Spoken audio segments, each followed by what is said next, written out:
Good morning students. आज मैं tenth class का रिफ्लेक्शन एंड रिफ्रैक्शन का लेक्चर नंबर 3 लेके आया हूँ। ठीक है, आज हम पढ़ेंगे लेंसेज। क्लियर? तो बच्चों बात क्या है, लेक्चर नंबर 2 में लास्ट में हमने पढ़ा था लेटरल डिस्प्लेसमेंट। हमने ये बताया था कि मान लिया आपके पास एक ग्लास स्लैब है, क्लियर है, जिसकी मोटाई है कुछ, मान लिया टी है, ये टी लिखा हुआ है। ठीक है, यहाँ से रे ऑफ लाइट आई थी, उसमें फिर ये नॉर्मल था, फिर इसके अंदर ये नॉर्मल की तरफ बैंड हो गई थी ग्लास मीडियम में, और फिर बाहर निकलते हुए सेम एंगल से गई थी। ठीक है, तो बाहर निकलते हुए जो एंगल बना था वो ई बोला था हमने, अमर्जेंट एंगल। और इंसिडेंट रे जब अंदर आई थी नॉर्मल के साथ, जो एंगल बना था वो आई, आप जानते ही हैं। ठीक है, जो आई और इंसिडेंट एंगल और अमर्जेंट एंगल ये सेम थे। क्लियर है, हमने इसकी सारी बातें कर ली थी। अगर हम इंसिडेंट एंगल बढ़ाएंगे, ध्यान देना, अगर हम इंसिडेंट एंगल बढ़ाएंगे तो लेटरल डिस्प्लेसमेंट भी बढ़ जाएगी। क्लियर है, इंसिडेंट एंगल बढ़ाएंगे तो लेटरल डिस्प्लेसमेंट भी क्या हो जाएगी बच्चों, बढ़ जाएगी। अच्छा, रिफ्रैक्टिव इंडेक्स बढ़ाएंगे कि भाई हमने ग्लास स्लैब ले रखी, इसकी जगह पे और थिक ऑब्जेक्ट ले लें, कोई मटेरियल ले लें, तो अगर रिफ्रैक्टिव इंडेक्स बढ़ गया तो लेटरल डिस्प्लेसमेंट भी इंक्रीज हो जाएगी। ठीक है, या और टी थिकनेस, यानी जो ग्लास स्लैब की मान ली टी थिकनेस है, अगर मैं इसकी थिकनेस को और बढ़ा दूं तो भी लेटरल डिस्प्लेसमेंट हमारी बढ़ जाएगी। ये फैक्टर हैं जिनके ऊपर लेटरल डिस्प्लेसमेंट डिपेंड करती है। ठीक है, और एक फोर्थ फैक्टर है कि वेवलेंथ जो है ना, वेवलेंथ अगर बढ़ेगी ना तो लेटरल डिस्प्लेसमेंट कम हो जाएगी। ठीक है, और लेटरल वेवलेंथ सबसे ज़्यादा होती है रेड कलर की और सबसे कम होती है वॉयलेट कलर की। ये मैंने लिखा हुआ है वॉयलेट कलर। वेवलेंथ अगर कम होगी तो लेटरल डिस्प्लेसमेंट ज़्यादा हो जाएगी। ठीक है, और आपको मैंने ये बता ही दिया था कि जो ये लेटरल डिस्प्लेसमेंट है ये होता क्या है बच्चों, ये पैरेलल शिफ्टिंग ऑफ रे ऑफ लाइट है। अगर इंसिडेंट रे आई है आपके पास और रिफ्लेक्ट होके जा रही है, रिफ्रैक्ट होके, और अगर वो रिफ्रैक्ट नहीं होती तो यहाँ से जाती, और रिफ्रैक्ट होके गई है जहाँ पे और इसमें से बाहर निकलेगी तो ऐसे जाएगी। तो ये और ये जब ये पैरेलल हो जाते हैं ये आपस में, तो इस पैरेलल शिफ्टिंग को ही क्या बोलते हैं, लेटरल डिस्प्लेसमेंट। यानी अमर्जेंट रे और इंसिडेंट रे को बैकवर्ड खींच के और उनके बीच में जो परपेंडिकुलर डिस्टेंस आती है उसको बोलते हैं हम लेटरल डिस्प्लेसमेंट। ठीक है बच्चों, तो यहाँ तक हमने बात कर ली थी, तो इसको ध्यान रखना। क्लियर? अब बात कर रहे हैं हम लेंस की। लेंस क्या होते हैं बच्चों, देखना, लेंस होते हैं ट्रांसपेरेंट रिफ्रैक्टिंग मटेरियल। ट्रांसपेरेंट का मतलब जिसमें से लाइट दूसरे मीडियम में भी ट्रेवल कर सके। क्लियर है, हमने इससे पहले मिरर पढ़े थे। मिरर का बैक पोर्शन थिनली सिल्वर्ड होता है, कवर्ड होता है, वहाँ से लाइट उसमें से पास नहीं कर सकती। अब लेंस है ट्रांसपेरेंट मीडियम। ट्रांसपेरेंट का मतलब पारदर्शी, मतलब उसके अंदर भी लाइट ट्रैवल कर सके। क्लियर है, तो लाइट ट्रैवल कर सके और ट्रैवल करके रिफ्रैक्टिंग है तो बैंड भी होगी। तो ये लेंस की फिनोमिनाज हैं, ये लेंस की प्रॉपर्टीज़ हैं। ठीक है, और लेंस में कम से कम एक कर्व्ड सरफेस होना चाहिए, ये भी कंडीशन है। क्लियर? अच्छा जी, देखो जैसे एग्जांपल के तौर पे मैं बता रहा हूँ कि एग्जांपल में हम कैसे लेंगे। जैसे मैंने बोल दिया आपको कि ये कोई लेंस है। क्लियर? ठीक है, ये लेंस है, तो ये दोनों कर्व्ड सरफेस हैं। ठीक है, इसको बाई कॉन्वेक्स लेंस भी बोलते हैं। दोनों कर्व्ड है, मैंने ये बताया कि एक तो कर्व्ड होना ही चाहिए। जैसे इसका ये एक कर्व्ड है, एक ये प्लेन है। क्लियर है, जैसे इसका ये कर्व्ड है और ये, यानी इसको बोलते हैं plano convex, plano convex. Clear है, तो एक प्लेन और मतलब प्लेन की ज़रूरी नहीं है, कर्व्ड सरफेस होना चाहिए, ये ध्यान रखना आप। ठीक है, अच्छा जी, फिर दो टाइप के लेंस होते हैं। एक टाइप ये है, मैंने ये कॉन्वेक्स बनाया है, दोनों साइड से कॉन्वेक्स है, तो इसको बाई कॉन्वेक्स भी बोलते हैं। ठीक है, और कॉन्वेक्स का मतलब क्या होता है कि कॉन्वेक्स लेंस बीच में से मोटा होता है, मिडिल पार्ट इसका थिक होता है और एड्स पे से ये थिन होता है। और इसको कन्वर्जिंग लेंस भी बोलते हैं क्योंकि ये लाइट को कन्वर्ज करता है। जैसे मान लिया यहाँ से रे ऑफ लाइट आती है, ये रे ऑफ लाइट आती है, तो ये उनको एक पॉइंट पे मिला देता है, कन्वर्ज कर देता है, तो that's why it is called converging lens. Clear है? अच्छा जी, उसके बाद आता है कॉनकेव लेंस। कॉनकेव ये ऐसा होता है, ये इस टाइप का जो बनाया हुआ है, कि इसका जो मिडल पार्ट है वो थिन होता है। क्लियर है, कॉन्वेक्स में मिडल पार्ट थिक होता है, इसमें थिन होता है, और इसको डाइवर्जिंग लेंस भी बोलते हैं। क्यों बोलते हैं? क्योंकि मान लिया यहाँ से ये रे ऑफ लाइट आ रही है और ये डाइवर्ज कर देगी, डाइवर्ज एक पाथ से फैला देगी इसको। ठीक है, और उसको इन्वर्टेड, उसको वर्चुअली पीछे ड्रॉ करेंगे तो किसी एक पॉइंट पे मिलेगी। ठीक है। तो ये डाइवर्जिंग लेंस होता है, पहले वाला कॉन्वर्जिंग होता है। डाइवर्ज का मतलब आप समझ सकते हो, मान लिया कहीं पे रोड के ऊपर ब्रिज बनता है, पुल बन रहा हो, तो वहाँ से रोड से पहले ही व्हीकल्स को इधर से या इधर से डाइवर्ट कर दिया जाता है और बोर्ड लगा दिया जाता है डाइवर्जन, मतलब आप सीधे नहीं जा सकते, आप इधर से होके या इधर से होके जाइए, तो डाइवर्जन का मतलब ये होता है। क्लियर है। तो ये तो लाइट अगर आएगी तो लाइट के पाथ को क्या कर देगा, फैला देगा, और उसमें क्या था कि वो कन्वर्ज कर देगा। ठीक है, तो इस चीज़ को याद रखना। उसके बाद मैं बता रहा हूँ कॉन्वेक्स की, आगे पढ़ रहे हैं कॉन्वेक्स के बारे में। तो कॉन्वेक्स मैंने आपको ये बताया कि ये कॉन्वेक्स है। ठीक है, अच्छा जी, उसके जो सेंटर वाला पॉइंट होता है उसको बोलते हैं ऑप्टिकल सेंटर, और इसको ओ से रिप्रेजेंट किया जाता है। अच्छा, अब मान लिया ये इधर वाला पोर्शन था, इसको अगर मैं कंप्लीट करूँ तो ये किसी स्फीयर का ही पार्ट है कि पूरा स्फीयर बनाऊँ। ठीक है, और इधर वाला जो पार्ट है इसका स्फीयर बनाऊँ तो इसका ये बनेगा, उसका ये बनेगा, इसका ये बनेगा। मेरी बात क्लियर होगी या नहीं? ठीक है, मान लिया ये आपके पास ये है सरफेस, इसको कंप्लीट करूँ तो इसका ये आएगा, और ये वाला सरफेस है इसको कंप्लीट करूँ तो ये वाला आएगा। ठीक है, तो इसका C1 और C2 ये जो होते हैं तो सेंटर ऑफ कर्वेचर बोलते हैं। इसके लिए इसका ये C1 सेंटर ऑफ कर्वेचर है, और इसके लिए इस सरफेस के लिए इसका ये सेंटर ऑफ कर्वेचर है। ठीक है, तो सेंटर ऑफ कर्वेचर को और मिडिल पॉइंट को, ऑप्टिकल सेंटर को मिलाकर जो लाइन बढ़ाई जाती है उसको क्या बोलते हैं हम, ये वाली लाइन को, इसको बोलते हैं प्रिंसिपल एक्सिस। ठीक है, और इस लेंस को दोनों साइड से कॉन्वेक्स है, तो मैंने आपको पहले ही बता दिया बाई कॉन्वेक्स लेंस होता है। C1 और C2 मैंने आपको बता दिया सेंटर ऑफ कर्वेचर। अब बात कर लेते हैं प्रॉपर्टी ऑफ ऑप्टिकल सेंटर की। मान लिया ये ये आपका कॉन्वेक्स की ही बात कर रहा हूँ, सारी ये कॉन्वेक्स है, इसका ये ऑप्टिकल सेंटर पॉइंट है, ये प्रिंसिपल एक्सिस है, आपने पढ़ लिया ये। ठीक है, अगर सेंटर से कोई लाइट आएगी, इधर से आएगी या इधर से जो सेंटर में से होके लाइट जाती है वो अनडेविएटेड रहती है, मतलब लाइट पास अनडेविएटेड, मतलब सीधी की सीधी चली जाएगी, कहीं से डेविएट नहीं होगी। ये फर्स्ट प्रॉपर्टी है। सेकंड प्रॉपर्टी है, ये कॉन्वेक्स लेंस है, यहाँ से पैरेलली रे ऑफ लाइट आती हैं तो वो किसी पॉइंट पे जाके, ये भी मैंने आपको बता दिया, कन्वर्ज हो जाएंगी, किसी एक पॉइंट पे मिलेंगी। जिस पॉइंट पे मिलेंगी प्रिंसिपल एक्सिस के, उस पॉइंट को बोलते हैं प्रिंसिपल फोकस। तो मैंने यहाँ लिखा the parallel ray meet at a point after passing through the lens. ठीक है, मीट एट ए पॉइंट जहाँ पे मिलती हैं, यानी कन्वर्ज होके मिलती हैं, उस पॉइंट को प्रिंसिपल फोकस बोलते हैं। ठीक है, अच्छा जी, तीसरा जो नेक्स्ट है इमेज फॉर्मेशन पढ़ लेते हैं। इमेज फॉर्मेशन कैसे बनेगा इसमें, तो ये कॉन्वेक्स लेंस है, ये कॉन्वेक्स है, इधर इसका F2 है, मतलब फोकस है F2 पॉइंट, और इतनी सेम डिस्टेंस पे 2F2 है।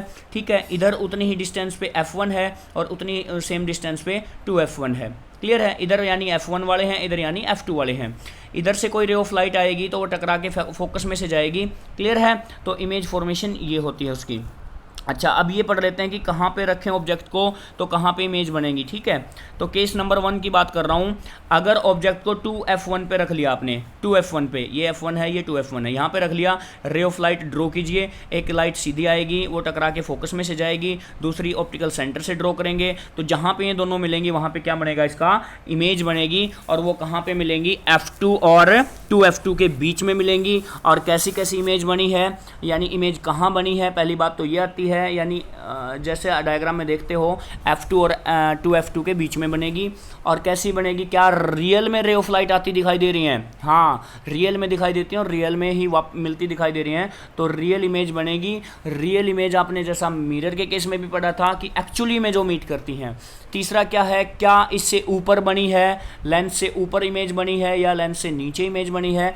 लेंस से बेटा नीचे इमेज बनी है, तो लेंस से नीचे जब इमेज बनती है तो क्या है, वो इन्वर्टेड है। और अच्छे से ड्रॉ करना, ये रे ऑफ लाइट स्केल से ड्रॉ करना, ये जो इमेज है ये थोड़ी सी ऑब्जेक्ट से थोड़ी सी छोटी बनेगी, तो डिमिनिस्ड लिखा है मैंने लिटिल, यानी थोड़ी सी डिमिनिस्ड बनेगी। क्लियर है। अरे 2F1 से दूर कोई ऑब्जेक्ट रखते हैं तो उसकी इमेज बनती है F2 और 2F2 के बीच में, और थोड़ी सी डिमिनिस्ड बनती है, वर्चुअल क्या बनती है, सॉरी, रियल बनती है, यानी एक्चुअली में मिलती दिखाई देती है, और इन्वर्टेड बनती है। क्लियर। केस नंबर 2 की बात कर लेते हैं। केस नंबर 2 में मैं बात करना चाह रहा हूँ कि ऑब्जेक्ट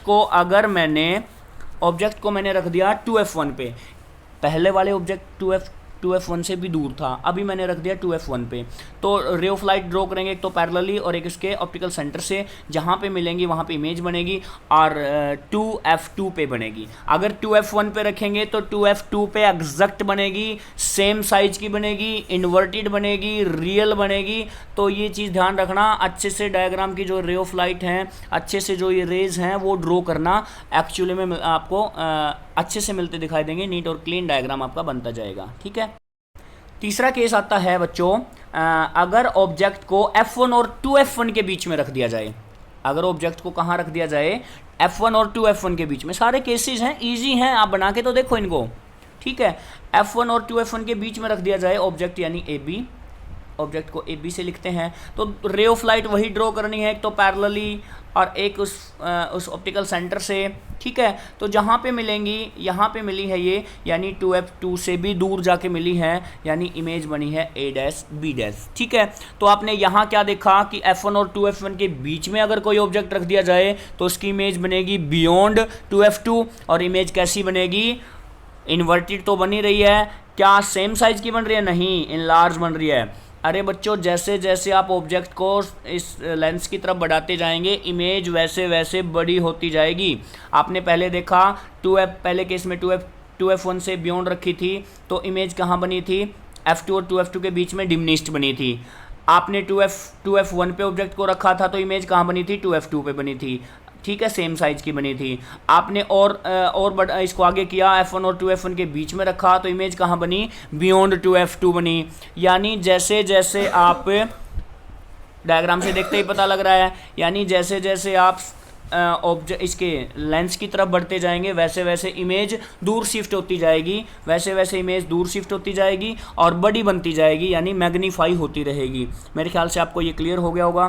ठीक है, अच्छा एक बात और ध्यान रखना, अगर कोई इमेज रियल बनेगी ना तो वो इन्वर्टेड ही होगी। ठीक है, इन्वर्टेड इमेज क्या होती हैं? रियल्स होती हैं। ठीक है, अच्छा बेटा, नेक्स्ट बात कर लेते हैं। ये मैंने बता दिया आपको कि जैसे जैसे ऑब्जेक्ट को आप शिफ्ट करते जाएंगे वैसे वैसे इमेज का साइज लार्ज होता जाएगा। नेक्स्ट की बात कर लेते हैं, अगर ऑब्जेक्ट को आपने F1 पे रख दिया, यदि ऑब्जेक्ट को F1 पे रख दिया, अरे बेटा ये केस आप मिरर में भी पढ़ चुके हैं। अगर मिरर में भी फोकस पे कोई ऑब्जेक्ट रखेगा तो इमेज कहाँ बनेगी? इन्फिनिटी पे। यहाँ पे भी फोकस पे रख दिया मैंने ऑब्जेक्ट को, ऑब्जेक्ट AB से लिखा जाता है, AB ऑब्जेक्ट को रखा, रे ऑफ लाइट वही दो ड्रॉ करनी है, एक तो पैरेलल वो फोकस से जाएगी, दूसरी इसके ऑप्टिकल सेंटर से जाएगी। तो यहाँ पे ये इन्फिनिटी तक जा रही हैं, ये मीट नहीं करेंगी, इन्फिनिटी तक जाएंगी। क्लियर है? तो इमेज कहाँ बनी है? इन्फिनिटी पे। कैसी बनी है? रियल ही बनेगी, इन्फिनिटी पे बहुत दूर जाके मिलेगी, इन्वर्टेड ही बन रही है और हाईली मैग्नीफाइड, यानी बहुत बहुत बहुत बड़ी बनेगी इमेज। क्लियर है? अच्छा, नेक्स्ट वो है टाइप है, नेक्स्ट केस है, ऑब्जेक्ट को यदि F1 और O के बीच में रख दिया जाए, F1 और ये ऑप्टिकल सेंटर के बीच में रख दिया जाए, तो क्या होगा कि एक रे ऑफ लाइट ऐसे ड्रॉ करो, वो ऐसे जाएगी फोकस से होती हुई, दूसरी रे ऑफ लाइट इसके ऑप्टिकल सेंटर से जाएगी। ये तो आगे तो इन्फिनिटी नेवर मीट, कभी भी मीट नहीं करेंगे। यहाँ तो इसको क्या करेंगे कि वर्चुअली ड्रॉ करेंगे, वर्चुअली ड्रॉ करके कहाँ मिलेगी? यहाँ पे मिलेगी, जहाँ जिस पॉइंट पे मिलेगी A', B' है, यानी वहाँ इमेज बनेगी। तो पहला ऐसा केस आया है जहाँ पे सेम साइड बनी है इमेज, ऑब्जेक्ट जिस साइड रखा इमेज भी उस साइड बनी। वर्चुअल बनी या रियल बनी? आप बताओ। वर्चुअल बनी, क्योंकि रियल तो नीचे बनेगी, रियल में नहीं मिलते दिखाई दे रहे, नियर में तो कभी भी, रियल में तो कभी भी नहीं मिलेंगे। इसको वर्चुअली पीछे ड्रॉ किया था इन रे ऑफ लाइट्स को, और जहाँ पे मिले हैं वो वर्चुअली मिले हैं। इरेक्ट बनी, इरेक्ट को अपराइट भी बोल सकते हैं, यानी इस प्रिंसिपल एक्सिस से कहाँ बनी है? ऊपर की साइड बनी है। ठीक है, और कैसी बनी है? इनलार्ज बनी है। पहला केस है जिसमें सेम साइड बनेगी और इनलार्ज बनेगी और इरेक्ट बनेगी। क्लियर है? तो ध्यान रखना। नेक्स्ट केस है बच्चों, ऑब्जेक्ट एट इन्फिनिटी। यदि ऑब्जेक्ट इन्फिनिटी पे रख दिया जाए, यानी फार अवे रख दिया जाए, क्लियर, बहुत दूर रख दिया जाए, तो क्या होगा कि इन्फिनिटी से जो रे ऑफ लाइट आती हैं वो कहाँ पे मिलेंगी? कहाँ पे मिलेंगी? आप बताओ।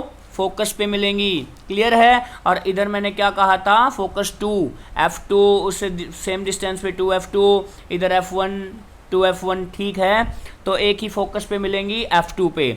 यानी F2 पे मिलेंगी। और कैसी बनी, रियल में मिलती दिखाई देंगी, इन्वर्टेड है और क्या है, पॉइंट साइज है, क्या यानी ना तो बड़ी ना छोटी, केवल एक पॉइंट साइज बनी है। ठीक है, अच्छा जी। If ray not parallel to principal axis, यदि पैरेलल प्रिंसिपल एक्सिस के पैरेलल नहीं है, वैसे पैरेलल टू ईच अदर हैं, तो उस केस में क्या होगा, मैंने क्या बताया कि रे पैरेलली तो आ रही हैं आपस में तो, लेकिन प्रिंसिपल एक्सिस के पैरेलल नहीं आती। जैसे देखना, ये रे ऑफ लाइट है, ये रे ऑफ लाइट है, वैसे तो पैरेलल हैं लेकिन प्रिंसिपल एक्सिस के पैरेलल तो नहीं है, तो ये पैरेलल आती हैं, तो कहीं ना कहीं ये दोनों एक फोकस पे मिलेंगी, यानी नीचे मिलेंगी, और वहाँ से एक प्लेन ड्रॉ करते हैं जिसको बोलते हैं फोकल प्लेन, यानी फोकल प्लेन के अंदर ही मिलेंगी वो। क्लियर है, तो याद रखना बेटा इसको। नेक्स्ट केस आते हैं कॉनकेव।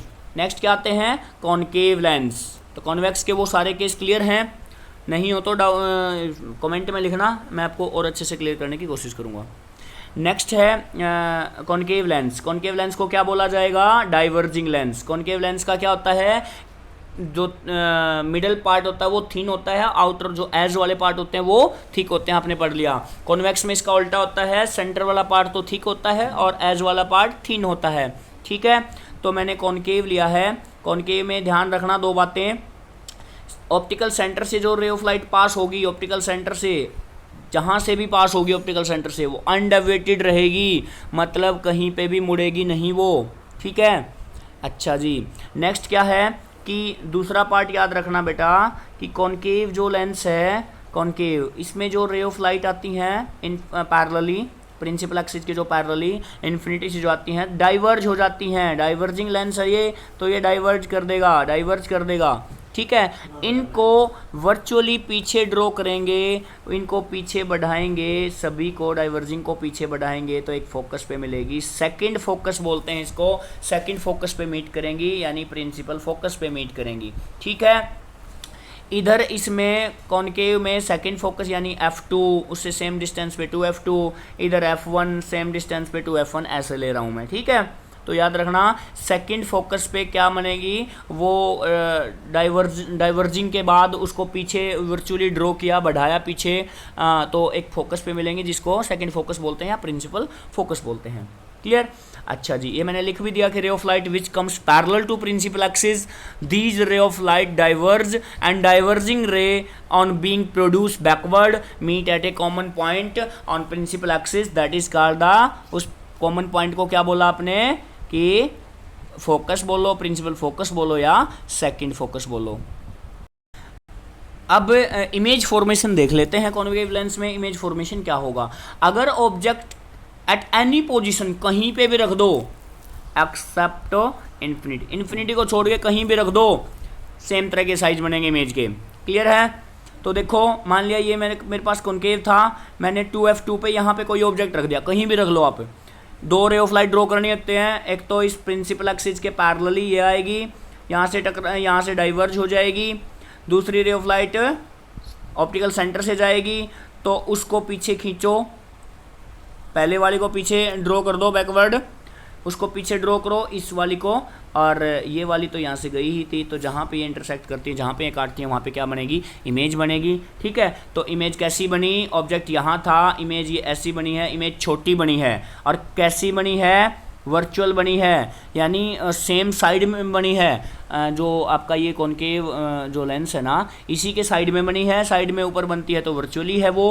क्योंकि एक्चुअली तो वो रे एक इधर गई एक इधर गई, डाइवर्ट हो गई, डाइवर्जन ऐसे बढ़ती गई, ऐसी रे कभी भी नहीं मिलती, उसको being produce backward then meet at a point, और जिसको बोला ए डैश बी डैश। तो कैसी बनी है वो, वर्चुअल बनी है, और इरेक्ट बनी है यानी अपराइट ऊपर की साइड बनी है, और ऑब्जेक्ट के साइड से छोटी बनी है यानी डिमिनिश्ड बनी है।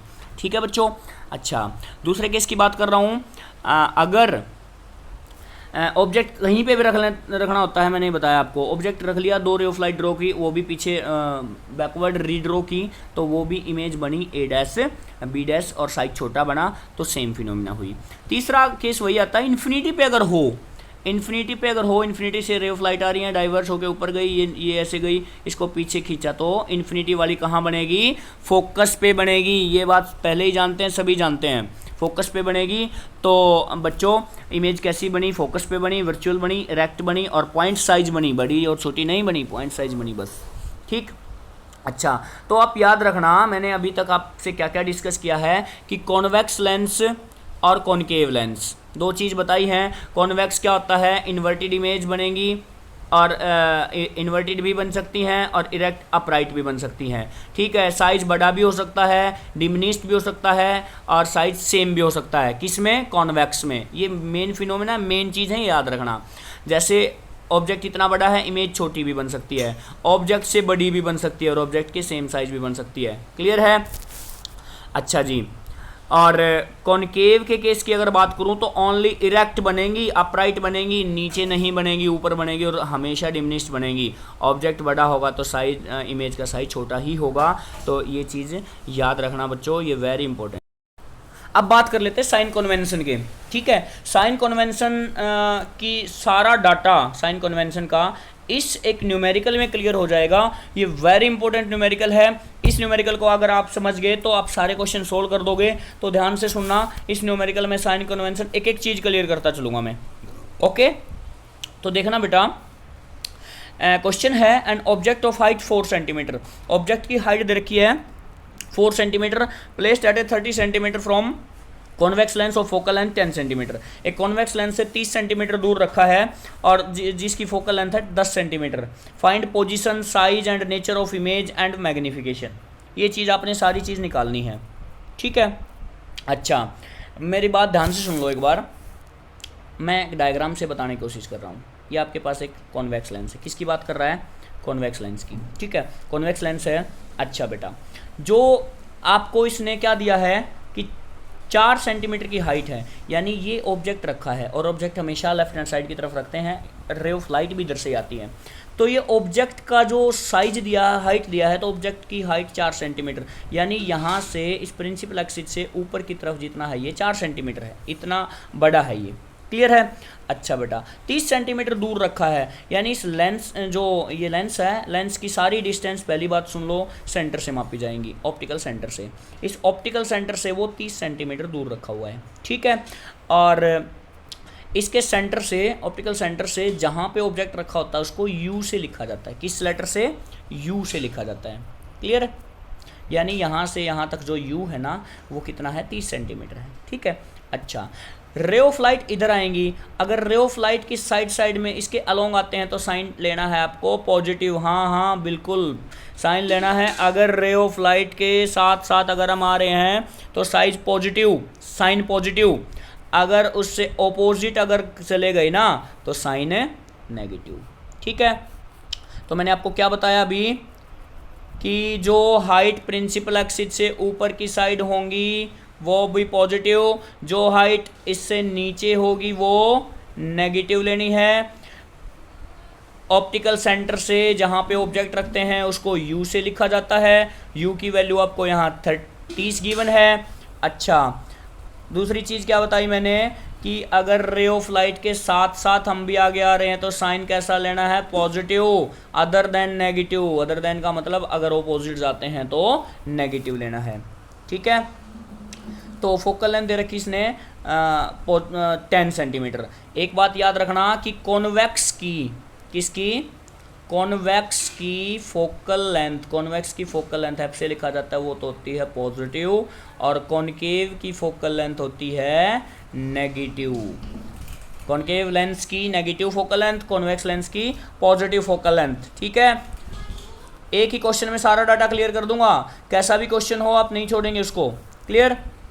अच्छा जी, तो नेक्स्ट में क्या बता रहा हूं मैं कि आपको जो चीज़ गिवन है, ऑब्जेक्ट की हाइट गिवन है 4 सेंटीमीटर, फोकल लेंथ कॉन्वेक्स दे रखा था इसलिए मैंने पॉजिटिव 10 लिखा है।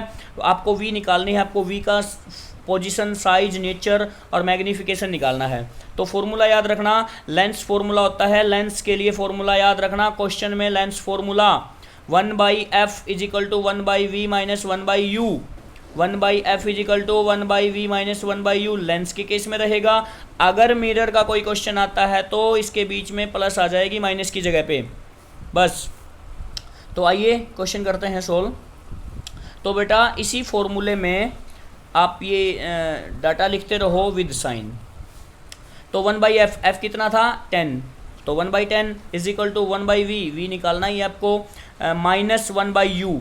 अच्छा, तो ऑब्जेक्ट की मैंने आपको ये बताया है कि ऑब्जेक्ट हमेशा लेफ्ट हैंड साइड में रखा होता है, सारी डिस्टेंसें ऑप्टिकल सेंटर से मापी जाती हैं, तो लेफ्ट हैंड साइड की तरफ बढ़ रहे हैं तो ये 30 कैसा लेना है, -30। हमेशा कॉनकेव में भी माइनस का ही आएगा, कॉन्वेक्स में भी माइनस का ही आएगा, इट इज़ डोंट मैटर।